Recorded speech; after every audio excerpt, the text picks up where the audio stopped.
কাউরে একবার ছোঁয়ার জন্য আমি আমার আত্মার গহ্বর চিরে দিয়ে যন্ত্রণার কোদাল হাতে ঘুরে বেড়াই অন্তস্থ এক শবাধার হয়ে। দৌরাগত কোনো দীপ্ত হাড়গোড়ের পাশে আমার হৃদয় ছাই হয়ে পড়ে থাকে। বুকের ভেতর এক বিশাল শ্মশান, নির্জন, নিঃসঙ্গ, নিঃশেষ, যেখানে প্রতিটি নিঃশ্বাস হয়ে ওঠে ধূপ, প্রতিটি না পাওয়া মুহূর্ত জ্বলে ওঠে চন্দনের মতো। আমি জানি তার ছোঁয়া মানে একটা অরণ্যের নিঃশেষ ধ্বংস, একটা নদীর আত্মহত্যা, কিংবা একটা গ্রহের নির্বাসন। অন্তর্গত এই যন্ত্রণা কেবল প্রেম নয়, ভীষণ রকমের পোড়ানো এক জীবন্ত মৃত্যু, যেখানে ভালোবাসা নয়, একটা আর্তনাদ পাশ করে, একটা স্ফুটন, একটা ভাঙনের অপার বিস্তার। কাউরে শুধু একবার ছোঁয়ার জন্য আমি আমার সমস্ত জন্ম ভুলে যেতে পারি।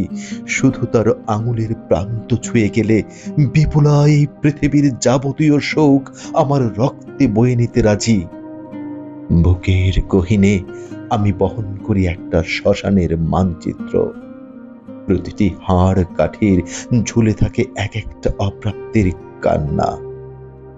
নিজেকে নিঃশেষ করে জ্বলা ধূপের ধোঁয়ার ভেতর আমি তার নাম লিখি, আর প্রতিটি অক্ষর হয়ে ওঠে একটা করে দগ্ধ হয়ে যাওয়ার চিহ্ন।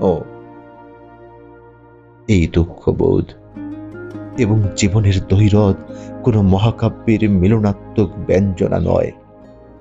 এপাশ ওপাশ করা এক ঘুমহীন রাত। সে নেই, সে আসেনি এবং আসবেও না। এই জানার মধ্যেও তাকে ছোঁয়ার আকাঙ্ক্ষা আমার শরীরের ভেতর এক একটা চাকু গেঁথে রাখে, ধীরে ধীরে নিঃশব্দে।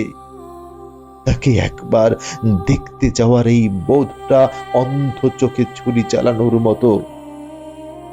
রক্তে নয়, অশ্রুতে ভিজে যায় প্রতিটি দৃশ্য। জীবন নামক কবিতার প্রতিটি শব্দ তাকে ছোঁয়ার আগুনে ঝলসে যায়, আর আমি শুধু ছাই হয়ে বাঁচি।